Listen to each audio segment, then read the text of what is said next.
students. Today, from 12th Standard Bookkeeping and Accountancy, third chapter, Admission of Partner, sum number 10, page number 166, Om and J. The following is the balance sheet of Om and J on 31st March 2018. They share profit and losses in the ratio 3:2. Balance sheet as on 31st March 2018. Liabilities: creditors 30,000, capital account Om 21,000, J 21,000, current account Om 3,750, J 3,450.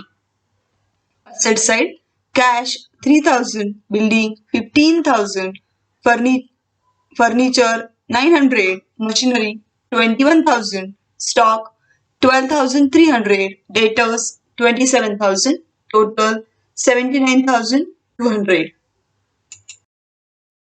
Take Jagdish into partnership on 1st April 2018. The terms being, Jagdish should pay rupees 3,000 as his share of goodwill. 50% of goodwill withdrawn by the partners in cash. म्हणजे इथं goodwill cash मध्ये आणलेला आहे. 50% is goodwill is withdrawn by the partner in the form of cash.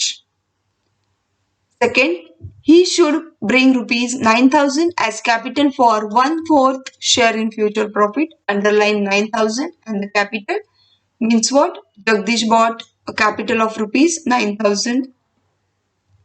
Third, building to be valued at rupees 18,000, machinery and furniture to be reduced by 10%.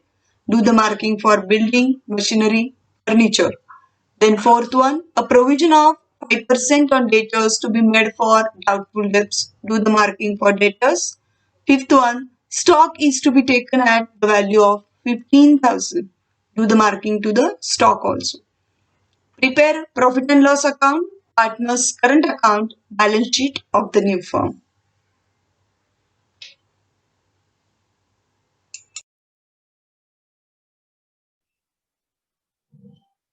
Students, in this sum, the current account balance is given to us.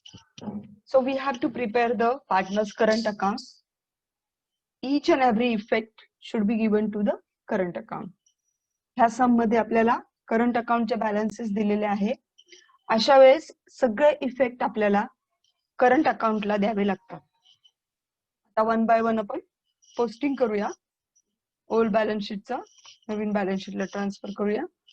पहिले आपलं असेल capital account,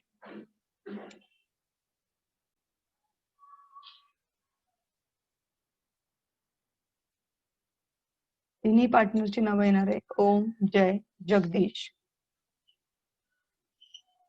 त्यानंतर next आहे creditors.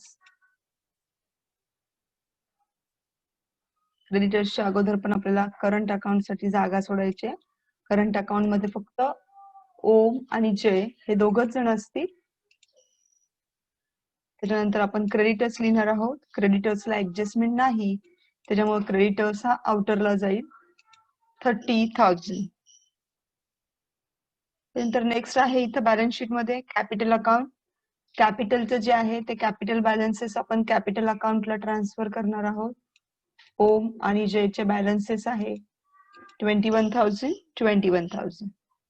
Then current account, जसं मी म्हटलं मगाशीच की आपल्याला करंट अकाउंट इथं दिलेले आहे, त्याच्यामुळे आपल्याला ड्रॉ करतानाच revaluation, balance sheet, partners capital account, partners current account आणि कॅश अकाउंट, कारण की इथं कॅश आपल्याला दिलेली आहे. मग त्या पद्धतीने आपण ड्रॉ केलेलं आहे. आता करंट अकाउंटचे बॅलन्सेस आपल्याला करंट अकाउंटला ट्रान्सफर करायचे आणि करंट अकाउंट फक्त ओम आणि जय या दोघांचंच येणार आहे. So by balance brought down, जयचं आहे, ओमचं आहे 3,750, जयचं आहे 3,450. अशा पद्धतीने आपलं बॅलन्स शीटचं लायबिलिटी पूर्णपणे आपण ट्रान्सफर केलेल्या आहेत. आता आपल्याला असेटला जायचंय. असेटला पहिला बॅलन्स आहे कॅश. सो कॅश अकाउंट आपल्याला ट्रान्सफर करायचंय. डेबिटला आम्ही ट्रान्सफर करणार आहोत to balance brought down. Then next आहे बिल्डिंग. असेट साइडला बिल्डिंग, बिल्डिंगला ऍडजस्टमेंट आहे म्हणून आपल्याला ते इनर कॉलमला ठेवायचंय 15,000. देन नेक्स्ट मशिनरीला पण ऍडजस्टमेंट आहे, इनर कॉलमला ठेवणार आहोत आपण बॅलन्स शीटच्या 21,000. देन नेक्स्ट फर्निचरला ऍडजस्टमेंट आहे, इनर कॉलमला ठेवणार आहोत आपण 900. देन नेक्स्ट स्टॉकला पण ऍडजस्टमेंट आहे, इनर कॉलमला ठेवणार आहोत आपण स्टॉक सुद्धा 12,300. देन नेक्स्ट डेटर्सला पण ऍडजस्टमेंट आहे, आपण इनर कॉलमला ठेवणार आहोत debtors 27,000. So now we posted the old balance sheet. After that, we're going to start with the adjustment. Jagdish should pay rupees 3,000 as his share of goodwill. जगदीशनं goodwill म्हणून किती आणलेले आहे तर 3,000 आणलेले आहे. 50% of goodwill withdrawn by the partners in cash. 50% जे goodwill आहे ते पार्टनर्सनं कॅश मध्ये घेतलेले आहे. म्हणजे पहिली एंट्री आपली होणार आहे ती 50 त्यांनी गुडविल आणले त्याची एंट्री होणार आहे, म्हणजे आमची एंट्री येणार आहे cash account debited to goodwill account. पहिली एंट्री कॅश टू गुडविल, म्हणजे कॅश अकाउंटच्या डेबिटला आम्ही लिहिणार आहोत टू गुडविल आणि अमाऊंट आहे 3,000. ही झाली पहिली एंट्री. देन नेक्स्ट एंट्री आमची होते goodwill account debited to old partners capital account. इथे आपल्याला करंट अकाउंट दिलेला आहे म्हणून करंट अकाउंटला आपण ते अमाऊंट ट्रान्सफर करणार आहोत. Goodwill should be distributed among the partners in sacrifice ratio, but in this sum the new ratio is not given to you, so old ratio is equal to sacrifice ratio. आणि त्यांचा जो ratio आहे तो आपल्याला दिलाय 3:2. So आपण नेहमी effect हा कॅपिटल अकाउंटला देत असतो, पण इथं करंट अकाउंट दिलेला आहे म्हणून हा इफेक्ट जाणार आहे करंट अकाउंटला बाय गुडविल. आणि आम्ही हे गुडविल जे आहे ते पार्टनर्सला डिस्ट्रीब्यूट करणार आहोत 3:2 रेशो मध्ये. देन नेक्स्ट आहे goodwill is withdrawn by the old partner. 50% goodwill is withdrawn by the old partner. Old पार्टनरनी ते गुडविल जे आहे ते काढून घेतलेलं आहे, पण 50%च घेतलेलं आहे. तो माझी नेक्स्ट एंट्री होणार आहे old partners account debited to cash account. इथं करंट अकाउंट आहे म्हणून मी म्हणणार आहे old partners current account debited to cash. मग कॅशला आम्हाला इथं दिसतंय पार्टनर्स करंट अकाउंटच्या डेबिटला टू कॅश ओम 900 आणि जे 600 आणि कॅशला दिसणार आहे by partners current account.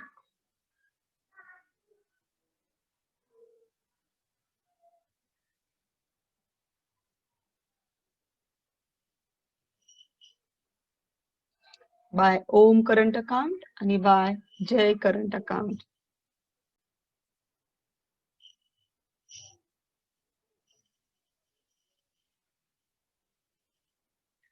Then next adjustment कडे जाणार आहोत. 50%च फक्त घेतलेलं आहे म्हणून हे जे गुडविल आहे ह्याच्या 50%च आपण करंट अकाउंटला ट्रान्सफर केलेलं आहे. Then next he should bring rupees 9,000 as capital for 1/4 share in future profit. 1/4 share in future profit. त्यांनी कॅपिटल किती आणलेलं आहे 9,000.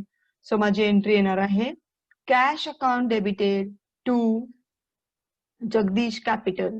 कॅश अकाउंटच्या डेबिटला मी लिहिणार आहे टू जगदीश कॅपिटल 9,000 आणि पार्टनर्स कॅपिटलला लिहिणार आहोत बाय कॅश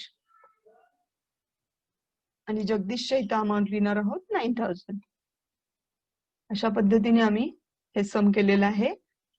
करंट अकाउंटला सगळ्या ऍडजस्टमेंटचे इफेक्ट देणार आहोत आणि पार्टनर्स कॅपिटलला मात्र फक्त बॅलन्सेस आम्ही ट्रान्सफर करणार आहोत. त्याच्यानंतर नेक्स्ट आहे provision of a provision of 5% on debtors to be made for doubtful debts. पुढची ऍडजस्टमेंट घेऊयात आपण. 5% डेटर्स वरती त्यांनी आपल्याला सांगितलंय काढायला. 5% आम्ही काढलं 27,000 वरती 5% होईल 1,350. सो डिक्रीज इन असेट आमचा इफेक्ट जाणार आहे रिव्हॅल्युएशनच्या डेबिटला टू RDD आणि अमाऊंट आहे 1,350. देन नेक्स्ट थर्ड ऍडजस्टमेंट आता आपण करणार आहोत. Building to be valued at ₹18,000 and machinery and furniture to be reduced by 10%. म्हणजे बिल्डिंगची अमाऊंट आमची झालेली आहे 18,000. सो आम्ही म्हणणार आहे इन्क्रीज इन असेट, कारण की ओपनिंगला 15,000 आहे, क्लोजिंगला 18,000 आहे. So there is increase in asset. So we're going to say that is the appreciation. त्याचा इफेक्ट होणार आहे रिव्हॅल्युएशनच्या क्रेडिटला बाय बिल्डिंग. अमाऊंट असणार आहे 3,000. मशिनरी आणि फर्निचर वरती आपल्याला 10% डिडक्शन काढायचंय, त्याला आपण डेप्रिसिएशन म्हणणार आहोत. So less depreciation. मशिनरी मध्ये आमची अमाऊंट कमी झालेली आहे, सो डिक्रीज इन असेट आम्ही देणार आहे रिव्हॅल्युएशनच्या डेबिटला to machinery. Then next furniture वरती सुद्धा आम्हाला 10% काढायचंय. 9,000 वरती 10% आम्ही काढणार आहोत. 90 रुपीज येईल. त्याचा इफेक्ट देणार आहे आम्ही रिव्हॅल्युएशनच्या डेबिटला टू फर्निचर आणि अमाऊंट आहे 90. Then next stock is to be taken at the value of ₹15,000. स्टॉकची व्हॅल्यू आता आमची किती झालेली आहे 15,000. So again there is a appreciation. Appreciation आहे, असेट आमचं वाढलंय, सो आम्ही इफेक्ट देणार आहे रिव्हॅल्युएशनच्या क्रेडिट साइडला बाय स्टॉक. अशा पद्धतीने आमचं पूर्ण सम झालेलं आहे. आता आम्ही रिव्हॅल्युएशन क्लोज करणार आहे. रिव्हॅल्युएशनच्या क्रेडिटची टोटल येते 5,700 आणि डेबिटची टोटल येते त्याच्यापेक्षा कमी,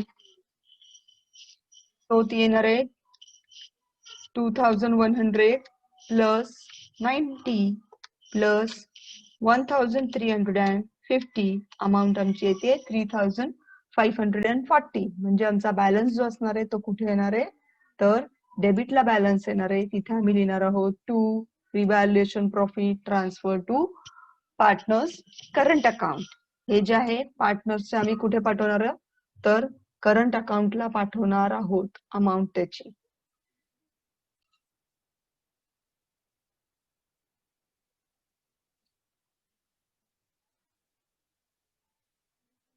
ओमचं पण आणि जगदीशचं पण, जयचं पण. जगदीशला आपण नाही देणार आहोत कारण की जगदीश नवीन पार्टनर आहे. मग त्याची अमाऊंट आली आमची 1,296 आणि जयची आलेली आहे 864. हे जे अमाऊंट आहे हे आम्ही कुठे ट्रान्सफर करणार आहोत तर पार्टनर्स करंट अकाउंटला ट्रान्सफर करणार आहोत बाय रिव्हॅल्युएशन प्रॉफिट.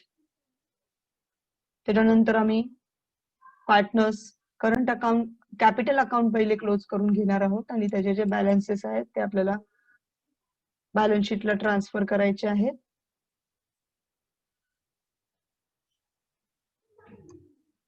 आमचं ओमचं अमाऊंट आहे 21,000, जयची अमाऊंट आहे 21,000 आणि जगदीशची अमाऊंट आहे 9,000. ती जी अमाऊंट आहे ती आम्ही इथे ट्रान्सफर केलेली आहे.